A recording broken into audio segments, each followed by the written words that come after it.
श्री रामचंद्राय नमो नमः।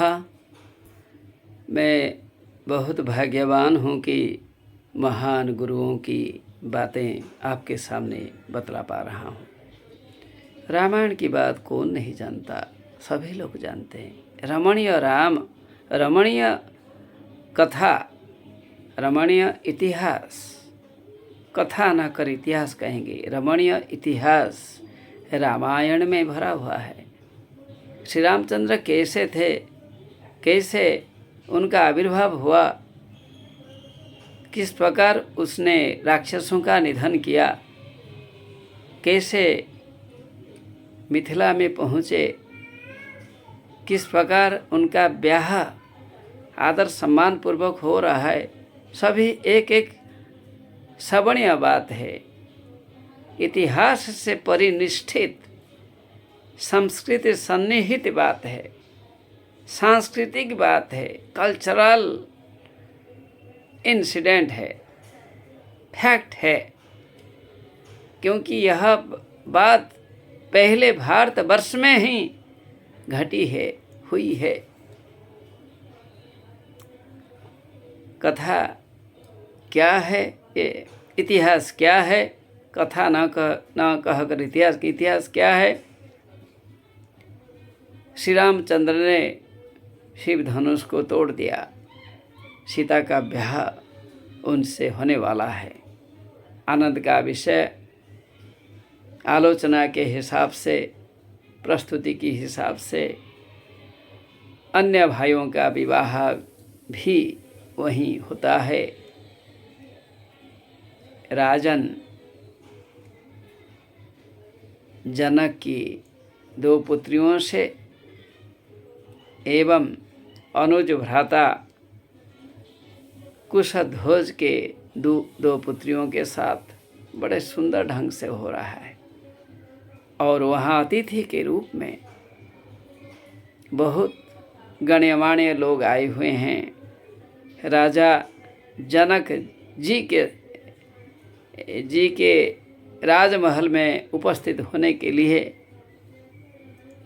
राजा दशरथ, जो कि कुल गुरु एवं पुरोधा के साथ वहाँ विद्यमान है। अर्थात श्री राम के पापा, श्री राम के पिताजी वहाँ आए हुए थे। इनके साथ वरिष्ठ लोग भी आए हुए थे, जो कि विवाह कार्यों में साथ देंगे। कहाँ? मिथिलापुरी में।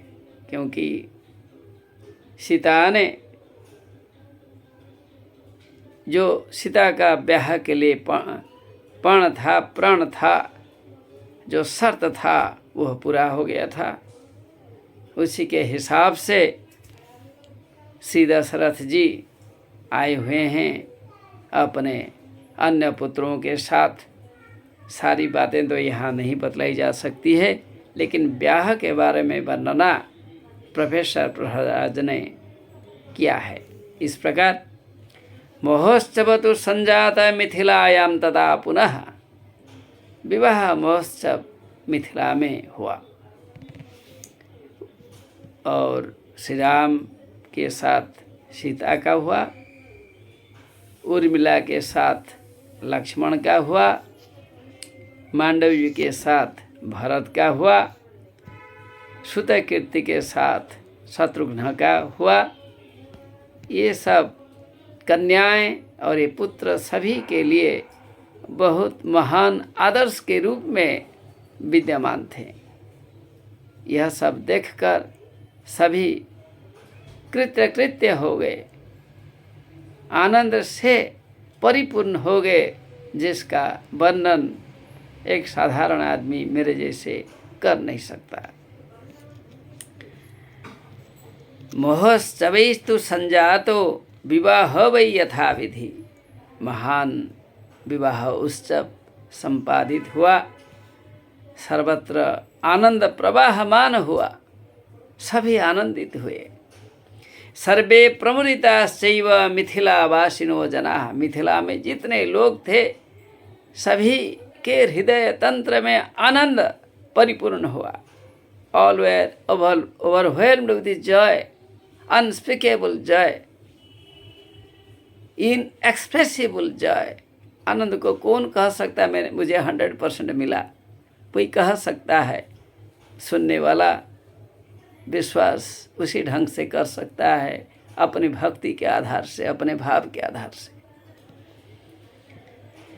दशरथस्य चानंदो जनकस्य अनुजस्य च। दशरथ एवं इनके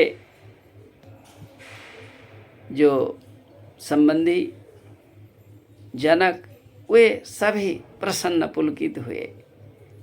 जब पुत्र लोग प्रसन्न हैं, पुत्री लोग भी प्रसन्न हैं, दोनों के पिता क्यों प्रसन्न नहीं होंगे? वे भी प्रसन्न पुलकित हुए। चतुर्णांश वराणांग वै कन्या चतुष्टयस्य च। 4 वरों के लिए जो 4 कन्याएं जिनकी ब्याह हुई, विवाह हुआ, शादी हुई। सर्वेषां च महानंदो जनक भवने तदा।